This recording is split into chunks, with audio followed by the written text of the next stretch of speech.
Hi everyone, myself Syed Sohaib Ahmed. Welcome to studio Legis. दोस्तों, आज इस वीडियो में मैं 2021 का सीआरपीसी का क्वेश्चन पेपर सॉल्व करने वाला हूं। आप स्क्रीन पे देख सकते हैं सेक्शन ए, सेक्शन बी और सेक्शन सी। और दोस्तों, मेरा मानना है जो सेक्शन सी सॉल्व कर लेता है तो सेक्शन ए और सेक्शन बी बहुत ही ईजी तरीके से वो सॉल्व कर लेगा। तो दोस्तों, जैसे ही मैं इसका आंसर मैं आपको प्रोवाइड कर दूंगा तो उसके बाद में मैं 2022 का भी क्वेश्चन पेपर सॉल्व करूंगा और उसका भी मैं आंसर आपको प्रोवाइड करवाऊंगा। और दोस्तों, इसका आंसर अगर आप पीडीएफ फॉर्म में चाहते हैं तो आप मुझे टेलीग्राम पे, इंस्टाग्राम पे और फेसबुक पे फॉलो कर सकते हैं, जहां से मैं आपको पीडीएफ फॉर्म में इसका आंसर मैं आपको प्रोवाइड कर दूंगा। तो दोस्तों, अगर आप मेरे चैनल पे नए हैं तो मेरे चैनल को सब्सक्राइब करिएगा, साथ में बेल आइकन दबाइएगा ताकि मेरे वीडियो का हर एक नोटिफिकेशन सबसे पहले आपको मिले। तो चलिए दोस्तों, आज का वीडियो हम स्टार्ट करते हैं। Trial of warrant case by magistrate, यानी मजिस्ट्रेट द्वारा वारंट ट्रायल मामलों का विचारण। तो आज हम इसके बारे में जानेंगे। आप यहाँ क्वेश्चन देख सकते हैं, discuss in detail the procedure of warrant trial on police report under the criminal procedure code 1973, यानी कि दंड प्रक्रिया संहिता 1973 के अंतर्गत पुलिस रिपोर्ट पर वारंट विचारण की प्रक्रिया की विस्तार से विवेचना कीजिए। दोस्तों, इस क्वेश्चन को कभी कभी घुमा के भी पूछ देता है, जैसे कि discuss in detail the procedure of warrant trial by magistrate under the criminal procedure code 1973। दोस्तों, इस क्वेश्चन को इस तरह भी एग्जाम में पूछा जा सकता है। तो चलिए इसका आंसर क्या है इसके बारे में हम जानते हैं। यहाँ पे देखिए लिखा हुआ है, the procedure for trial of warrant case by magistrate regarding case instituted on police report has been mentioned under section 238 to 248 of the code of criminal procedure, यानी कि दंड प्रक्रिया संहिता की धारा 238 से लेकर 248 के अंतर्गत पुलिस रिपोर्ट के मामले के संबंध में मजिस्ट्रेट द्वारा वारंट मामला के विचारण की प्रक्रिया के बारे में बताया गया है। आप नीचे देख सकते हैं जो भी प्रोसीजर है वारंट ट्रायल का वो बताया गया है। आप यहाँ पहला देख सकते हैं सेक्शन 238 कंप्लेंट्स विद सेक्शन 207। इसका मतलब सबसे पहले अपराधी यानी कि अभियुक्त विचारण के प्रारंभ में मजिस्ट्रेट के समक्ष हाजिर होता है या लाया जाता है, तब मजिस्ट्रेट सबसे पहले ये देखेगा कि धारा 207 का अनुपालन किया गया है कि नहीं। यदि अभियुक्त धारा 207 का अनुपालन कर लिया है तो ट्रायल को आगे बढ़ाया जाएगा। फिर उसके बाद आप देख सकते हैं section 239 when accused shall be discharge, यानी कि अभियुक्त को कब डिस्चार्ज किया जाएगा, यानी कब छोड़ा जाएगा। यदि अभियुक्त को सब कुछ देखने के बाद और सुनने के बाद मजिस्ट्रेट को यह लगता है कि अपराधी नहीं है तो उसे डिस्चार्ज कर दिया जाएगा। यदि वो अपराधी है तो उसके खिलाफ चार्ज फ्रेम किया जाएगा। आप सेक्शन 240 में देख सकते हैं फ्रेमिंग ऑफ चार्ज बताया गया है। फिर यहाँ पर नीचे देख सकते हैं कन्विकेशन ऑन प्ली ऑफ गिल्टी। इसमें मजिस्ट्रेट अभियुक्त के ऊपर जो भी चार्ज लगाया होता है तो मजिस्ट्रेट उससे पूछता है, क्या तुम अपनी गलती कबूल करते हो। अगर अभियुक्त बोलता है यस, तो ट्रायल को बंद कर दिया जाता है और अपराधी मान लिया जाता है। यदि अभियुक्त अपनी गलती को कबूल नहीं करता है तो ट्रायल को आगे बढ़ाया जाता है। यदि अभियुक्त अपने चार्ज को कबूल नहीं करता है, उसके ऊपर जो भी चार्जेस लगाए होते हैं उसे कबूल नहीं करता है, तो मजिस्ट्रेट जो है अभियोजन के एविडेंस को देखता है, जो सेक्शन 242 में बताया गया है। इसमें अभियोजन अभियुक्त को दोषी ठहराने के लिए मजिस्ट्रेट के समक्ष एविडेंस प्रस्तुत करता है। फिर मजिस्ट्रेट जो है अभियोजन का जो भी एविडेंस है उसको देखने के बाद, सुनने के बाद, तो अभियुक्त को मौका दिया जाता है कि अपने डिफेंस में वह एविडेंस प्रस्तुत करे। ये सेक्शन 243 में बताया गया है। फिर इसके बाद क्या होता है, मजिस्ट्रेट सब कुछ देखने के बाद, सभी एविडेंस देखने के बाद, प्रोसिक्यूशन का एविडेंस देखने के बाद और अभियुक्त का एविडेंस देखने के बाद, यदि मजिस्ट्रेट को लगता है कि जो अभियुक्त है वो दोषी नहीं है तो उसे सेक्शन 248 के अंतर्गत, यदि वो दोषी नहीं है तो उसे दोषमुक्त कर दिया जाएगा, यदि वो दोषी है तो उसे दोषी ठहराया जाएगा। आप यहाँ देख सकते हैं एक्यूटल और कन्विकेशन। दोस्तों, जो भी प्रोसीजर मैं बताया हूँ अभी वो शॉर्ट फॉर्म में है, अब हम डिटेल में उसे पढ़ेंगे। तो डिटेल में पढ़ने से पहले सबसे पहले हम सेक्शन 207 समझ लेते हैं।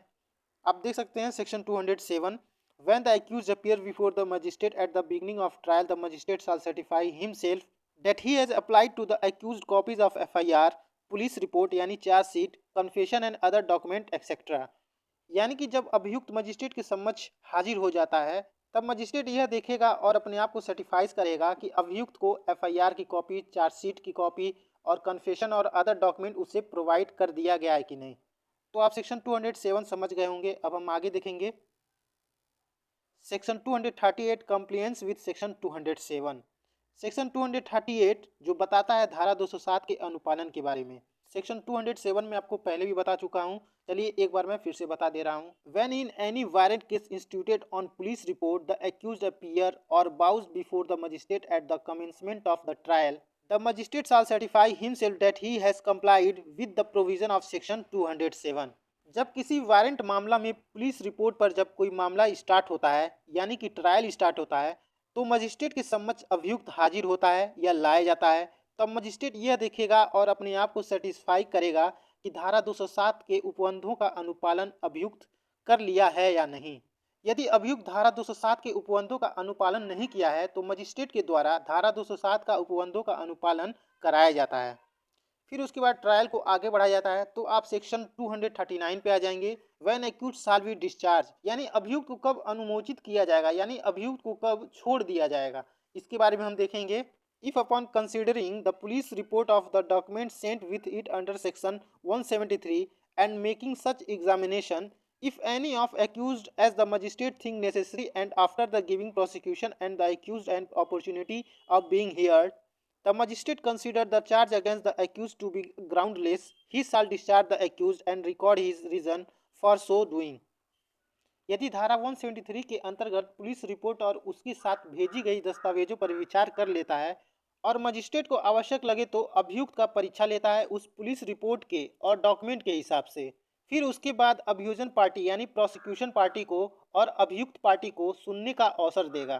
फिर उसके बाद सब डॉक्यूमेंट पढ़ने के बाद और दोनों पार्टी को सुनने के बाद मजिस्ट्रेट को यह लगता है कि अभियुक्त के खिलाफ कोई सबूत नहीं मिल रहा है या कोई ग्राउंड नहीं बन रहा है तो अभियुक्त को डिस्चार्ज कर देगा या छोड़ देगा और उसे क्यों छोड़ा गया है ये रीज़न रिकॉर्ड करेगा। अभियुक्त के खिलाफ कोई सबूत या ग्राउंड नहीं मिला तो मजिस्ट्रेट साहब ने अभियुक्त को छोड़ दिया, लेकिन अभियुक्त के खिलाफ सबूत मिल जाता तो मजिस्ट्रेट साहब क्या करते हैं? तब मजिस्ट्रेट साहब अभियुक्त के खिलाफ चार्ज फ्रेम करते जो बताया गया है सेक्शन 240 में। चलिए अब सेक्शन 240 देखते हैं, फ्रेमिंग ऑफ चार्ज यानी आरोप का विरचित करना। फ्रेमिंग ऑफ चार्ज में आप क्लॉज फर्स्ट देख सकते हैं। If upon such consideration examination if any and hearing the magistrate is of opinion that there is ground for presuming that the accused has committed an offence triable under this chapter, which such magistrate is competent to try and which in his opinion could be adequately punished by him, he shall frame in writing the charge against the accused। यदि magistrate के विचार करने पर परीक्षा लेने के बाद और सुनने के बाद मजिस्ट्रेट को यह लगता है कि अभियुक्त ने कोई आपराधिक कार्य नहीं किया है और वह मजिस्ट्रेट विचारण करने के लिए सम्मत है तो मजिस्ट्रेट के द्वारा पर्याप्त रूप से दंडित किया जा सकता है और वह अभियुक्त के खिलाफ लिखित रूप में चार्ज फ्रेम करेगा। क्लॉज 2 क्या कह रहा है? The charge shall then be read and explain to be accused and he shall be asked whether he plead guilty of the offence charge or claim to be tried.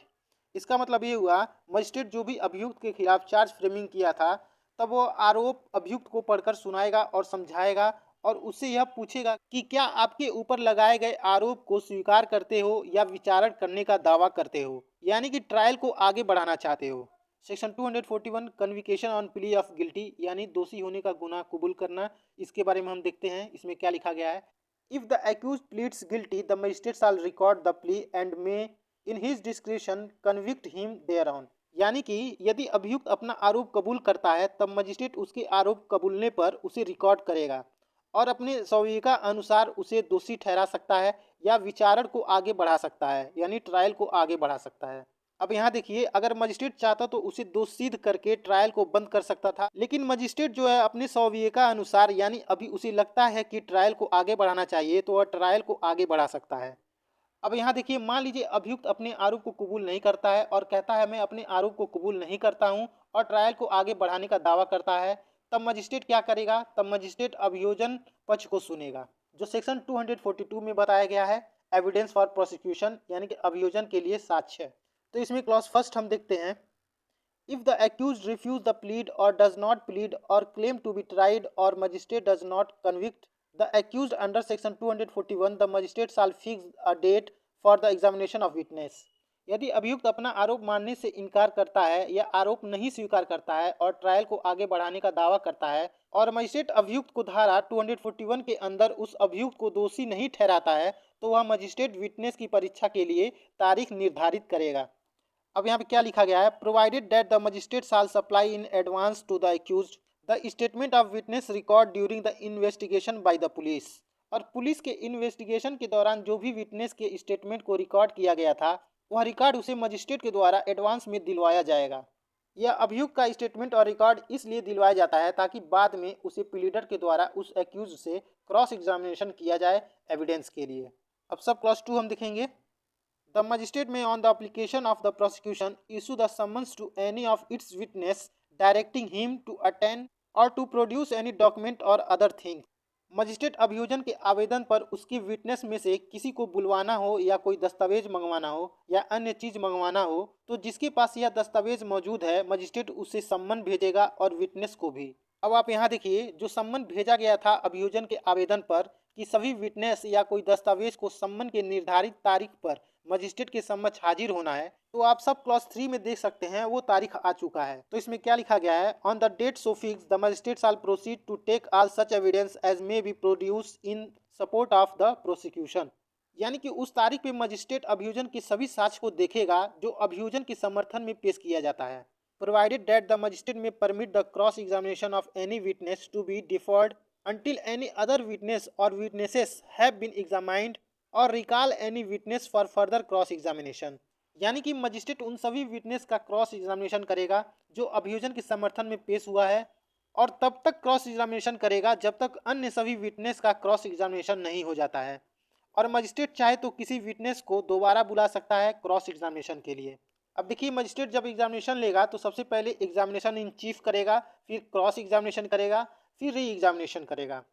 अब prosecution यानी अभियोजन का सब कुछ होने के बाद अब एक्यूज्ड को मौका दिया जाएगा एविडेंस फॉर डिफेंस के लिए, यानी प्रतिरक्षा के साक्ष्य के लिए, और ये अंडर सेक्शन 243 में बताया गया है। तो इसमें आप क्लॉज फर्स्ट देख सकते हैं, the accuse shall then be called upon to enter upon his defence and the produce his evidence and if the accuse puts in any written statement the magistrate shall file it with the record.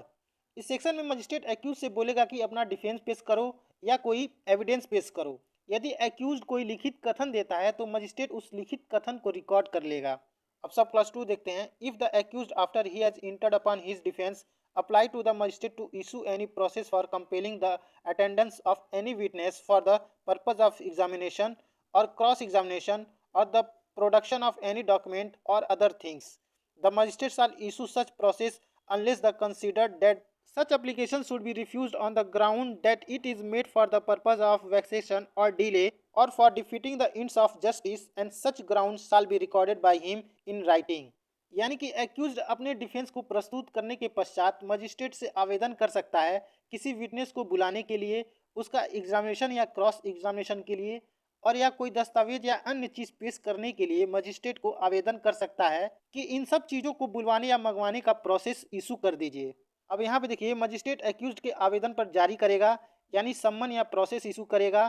किसी को बुलवाने या कोई दस्तावेज मंगवाने या कोई अन्य चीज पेश करने के लिए प्रोसेस इशू कर सकता है, लेकिन यदि मजिस्ट्रेट को यह लगता है और विचार होता है कि एक्यूज का आवेदन इस आधार पर किया गया है कि वह कोर्ट को तंग करने या विलंब करने या अन्य उद्देश्यों को डिफीट करने यानी न्याय के उद्देश्यों को विफल के आधार पर आवेदन किया है, तो एक्यूज्ड के आवेदन को नामंजूर कर देगा और ऐसा कारण को लिखित रूप में रिकॉर्ड कर लेगा। अब आगे देखिए क्या लिखा हुआ है। Provided that when the accused had cross examined or had opportunity of cross examining any witness before entering on his defense, the attendance of such witness shall not be compelled under this section unless the magistrate is certified that it is necessary for ends of justice। Provided देखिए क्या बोल रहा है, जब accused अपनी defence प्रस्तुत करता है और अपनी डिफेंस स्टार्ट करने से पहले एक्यूज ने किसी विटनेस का क्रॉस एग्जामिनेशन कर चुका है या एक्यूज्ड को क्रॉस एग्जामिनेशन करने का अवसर मिल चुका है, तो ऐसे विटनेस को इस धारा के अधीन तब तक नहीं बुलवाया जाएगा जब तक मजिस्ट्रेट को यह समाधान नहीं हो जाता या जब तक मजिस्ट्रेट को यह सर्टिफाइज नहीं हो जाता कि ऐसा करना न्याय के लिए आवश्यक है। अब सब क्लॉज 3 देखिए, the magistrate made before summoning any witness on the application under sub section 2 require that the reasonable expenses incurred by the witness in attending for the purpose of the trial be deposit in court. यानी उपधारा 2 के तहत magistrate यदि accused के आवेदन पर witness को सम्मन करने से पहले या विटनेस को बुलाने से पहले एक्यूज्ड से जो भी विटनेस के खर्चे हैं आने जाने में वो पहले जमा कर लिया जाएगा। अब यहाँ देखिए, एक्यूज्ड का सब कुछ देखने और विटनेस को सुनने के बाद अब मजिस्ट्रेट के द्वारा जजमेंट दिया जाएगा। धारा 248 के तहत उस एक्यूज्ड को दोषमुक्त या कन्विक्ट घोषित किया जाएगा। चलिए अब हम जानेंगे सेक्शन 248 क्या कहता है। सेक्शन 248 एक्यूटल और कन्विकेशन, यानी कि यह सेक्शन दोषमुक्त और दोषसिद्ध के बारे में बताता है। तो आज फर्स्ट आप देख सकते हैं, if in any case under this chapter in which a charge has been framed the magistrate find the accuse not guilty he shall record an order of acquittal. इस अध्याय के अंतर्गत अगर चार्ज फ्रेम किया गया है यानी एक्यूज्ड के ऊपर आरोप लगाया गया है, तो यदि मजिस्ट्रेट को यह लगता है कि एक्यूज दोषी नहीं है तो उसे दोषमुक्त का आदेश कर देगा और दोषमुक्त जो आदेश दिया गया है उसे रिकॉर्ड करेगा। और यदि एक्यूज मजिस्ट्रेट के द्वारा दोषी पाया जाता है तो उसे कन्विक्ट घोषित कर दिया जाता है और उसे पनिशमेंट दे दिया जाता है। तो दोस्तों आज के लिए बस इतना ही। उम्मीद है इस वीडियो से आपको बहुत ही हेल्प मिला होगा और इस वीडियो को देखने के बाद अगर आपके मन में कोई डाउट है तो आप मुझे कमेंट्स बॉक्स में पूछ सकते हैं, या तो मुझे टेलीग्राम पे, इंस्टाग्राम पे, फेसबुक पे फॉलो कर सकते हैं जिसका लिंक मैं डिस्क्रिप्शन में दे दिया हूँ। आप वहाँ से जाके मुझे फॉलो कर सकते हैं और अपना क्वेश्चन मुझसे पूछ सकते हैं। तो दोस्तों आज के लिए बस इतना ही। नेक्स्ट वीडियो देखने के लिए मेरे चैनल को जरूर सब्सक्राइब करिएगा और दोस्तों साथ में लाइक शेयर कमेंट जरूर करिएगा। अब मैं मिलता हूँ नेक्स्ट वीडियो में।